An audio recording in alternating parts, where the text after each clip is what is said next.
तबाही एक तरफ, लेकिन दूसरी तरफ भी नुकसान की इतलात जम्मू कश्मीर से इस वक्त मौसूल हो रही हैं। जनूबी कश्मीर में रात भर बारिश होती रही और तेज हवाओं से काजीगुंड के एक बालाई इलाके के अंदर नुकसान की इतलात मौसूल हो रही हैं। खबर यह है कि काजीगुंड के एक बालाई हिस्से में आंधी से दरख्त गिरा और जहां टेंट लगे हुए थे, खेमे लगे हुए थे खाना बदोश कुंभू के, इनमें 2 लोगों की मौके पर मौत हो गई है अभी तक की कंफर्मेशन के मुताबिक। इस सूरत हाल का जायजा लेने के लिए जिला तरक्याती कमिश्नर या डिप्टी कमिश्नर कुलगाम मौके पर पहुंचे हैं। इस पूरे वाकये को इंतजामिया ने नोटिस में लेने के बाद अब काम शुरू कर दिया है। इब्तदाई मराहिल में जो हमारे पास रिपोर्ट्स हैं कि काजीगुंड के इस इलाके के अंदर जहां पर नुकसान हुआ है, 2 लोग जिनकी शनाख्त हुई है मोहम्मद शफी बोकर के तौर पर और उनकी बहू है रिश्मा बेगम, राजौरी से इनका ताल्लुक है, जो कि कुंड जंगलात के अंदर रह रहे थे और टेंट के ऊपर दरख्त गिरने से इनकी मौत हुई है। अपने नुमाइंदे के पास चलेंगे, अब्दुल हमीद हमें इस वक्त ज्वाइन कर रहे हैं। हमीद, क्या मजीद तफसीलात इस वाक़े के हवाले से मजीद आपके पास हैं?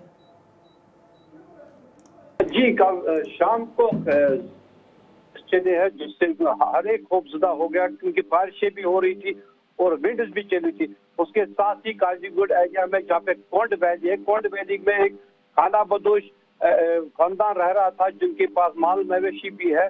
वो एक टेंट में थे, उस टेंट में के ऊपर एक पेड़ गिर गया और वहाँ पे साथ में एक पत्थर भी था, वो भी उस पर लुढ़क कर उसमें गिरा, जिससे 2 की मौत वहाँ पे होगी।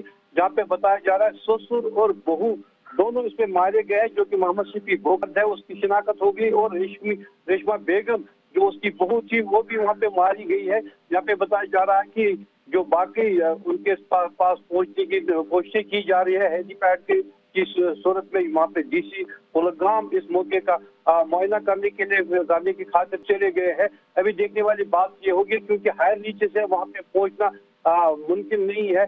अभी देखने वाली ये बात ये होगी कि कब तक उनके पास पहुंच जाते और उनकी जो लाशें है वहां से उठाई जाएगी और बाद में उनको या उनकी पोस्टमार्टम होगा या और लवाजमात पूरे किए जाएंगे। उसके बाद ही लवाकिन के हवाले उनकी लाशें की जाएगी। जी, तो उनके मुतालिक क्या कंफर्मेशन है? कोई और भी साथ होंगे? हाँ, कई लोग और भी साथ है उनके, मगर जिनके साथ रास्ता अभी किसी का भी नहीं हुआ है, क्योंकि हायर रीचेस है, वहाँ पे टावर का भी मिलना मुश्किल ही है और वहाँ पे रास्ता किया जा रहा है। दीगर जो वहाँ पे खाना बदोश रह रहे हैं उनके साथ रास्ता किया जा रहा है, मगर अभी तक उनके साथ रास्ता नहीं हुआ है। डिप्टी कमिश्नर कुलगाम ने एक टीम भी भेजी है जो पैदल वहाँ पे सफर कर रही है। इस वक्त वो रवा दवा है, मगर यहाँ पे ये है कि हेलीपैड के जरिए ही वहाँ तक डिप्टी कमिश्नर कुलगाम पहुँच सकते हैं या बाकी दीगर अफसरान जो है वहाँ मौके पर पहुँच सकते हैं, क्योंकि हायर रीचेस है, वहाँ पे जाना काफी मुश्किल है। क्योंकि